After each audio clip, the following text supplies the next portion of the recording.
The last time I walked the adjacent sandy road that led straight to my street was nearly 3 months ago. This was because I hardly go out when I return from work.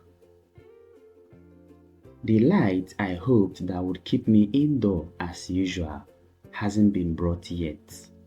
So, after spending over an hour on X and Facebook, I decided on the only thing nearly all bored guys will do: take a walk around neighboring streets.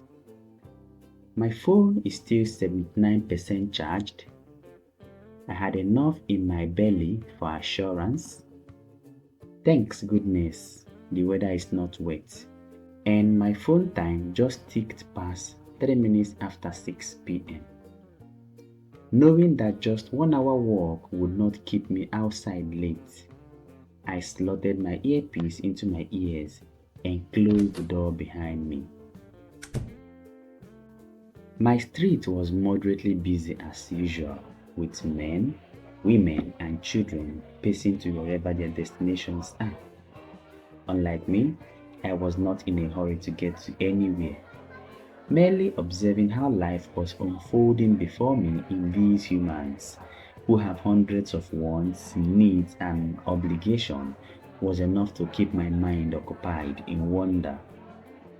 Most of them are coming or going to market in order to meet up with immediate family demand, and their faces lined with stress was enough to tell all I need to know about their day. The younger ones amongst these many passers-by looked a little less obligated to get to somewhere, anywhere. However, the little kid that had a gallon of palm oil on her head, walking briskly and determined like she was behind schedule, was the first thing that caught my attention. I was certain she wasn't in trouble because of the short smile on her face when she greeted me, but I was curious to know where she was headed and what awaited her. While I loosely followed behind her into the road I have not walked in the past 3 months, I ensured to keep enough distance to avoid nurturing ill and unintended ideas in likely onlookers' minds. Even with her being aware of few other kids, possibly friends, playing along the streets and waving at her, she remained unperturbed and undeterred from her destination. While this little girl's immediate world and space was enough to keep away my boredom, I'll come to realize half an hour from now that this little girl with a gallon of oil on her head would eventually be the least thing I'll be interested in this evening. As a matter of fact, I'll end up spending more time outside than I anticipated, buying an item that I didn't need, and most remarkably, be embarrassed at a level I had not seen in recent times. These would all be arguably my faults. The events that would follow would be a mix of pain and gladness. The settlement along the street that I turned to strolling was somewhat different from that on my side. Contrary to a number of duplexes and gated buildings lining my streets, there seemed to be more of open compounds on these streets. I could count about 6 open compounds before I could see a fenced one. The little girl that initiated my decision to follow this road had long turned into one of the compounds behind me. My focus on her had long evaporated as fast as other thoughts started trickling into my mind. A big part of me still wished I didn't have to embark on this no destination journey, and I blamed lack of light for that. Having recovered my attention from the previous happening, I unconsciously now settled in on lightly observing my surroundings. I had made mental notes of where they have provision shops along the streets in the event of emergencies. I had also lightly searched if there were barbing salons, betting centers, and viewing centers along the streets, places that could come in handy given the right situation. Also, as a fully blooded guy that I am, I did not fail to observe the kinds of girls that stay around there, at the very least, the ones that I'm fortunate to see.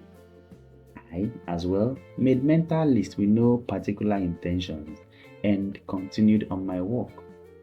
The close eyes I kept on my time ensured I was aware of when I had spent 20 minutes already. And given that we are approaching the summer solstice, the day was still bright enough for me to not bother about impending night. So, about 21 open compounds, 6 gated houses, 5 provision shops, and 40 minutes later, I reached the end of the street. As is found in every settlement like this one, when the day businesses are coming to a close, the night ones begin to open. That's when we see Abokis that sells suya, Mama Cynthia that sells fries, the low budget eatery that opens along the road. This street did not lack in any of those.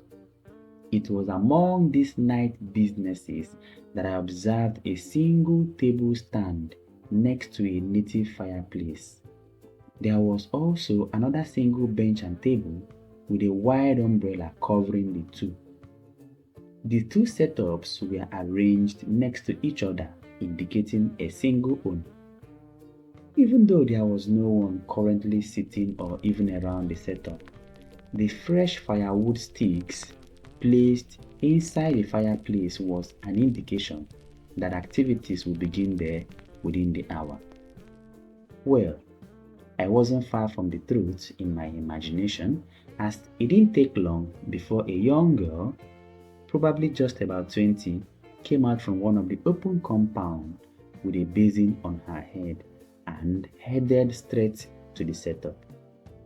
Her movement and composure showed she owns the place, or at least her mother does. Naturally, as a guy, I should check out the girl, but a part of me felt more contented being right about the usual owners, and I was more curious to find out if she would be preparing akara or something else. So, I continued my stroll back home, gradually nearing the fire stand and seat setup without any particular intention. As my slow walk back home brought me crossing the position of the business setup, two things happened in my mind. First, the question about what the girl would be selling was answered.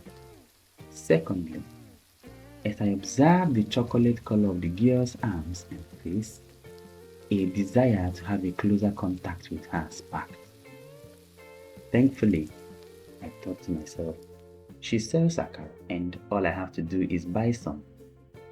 I resisted the urge well enough and continued my walk past the stand. I glanced at my phone screen and it showed 6:55 p.m. Not late actually. Perhaps I could actually walk back to her place and just buy the akara. I figured it is and about the only reasonable door through which I could initiate this contact. The earlier spark had gradually turned to a firecracker, but the only problem now is that I had slowly put a distance between me and her. It is instinctual in guys to not want to just turn around and walk back to a girl they want to talk to for the first time. Most times, we'd put a bit of a distance, far enough, and then turn around with some sort of determined mind and crossed fingers. I did not know if that was going to be my case this evening, but I never stopped walking, just as that crackle in me was slowly turning to a flame of fire. I had gone far enough towards my home that if I looked back, I would not be able to distinctly see either her or her business stand. In fact, couple more steps and I would turn the corner and enter my streets. However, I had looked back more times than I cared to admit just to catch a glimpse of her. Speak of men's desire for a new girl they just encountered.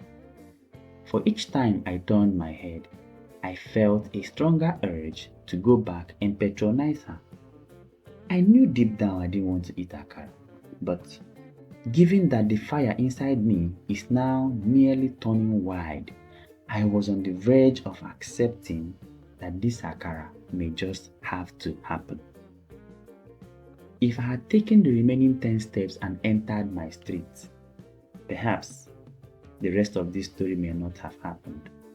But I have walked the guy's distance and gotten far enough, acknowledging that this fire inside me isn't stopping anytime soon.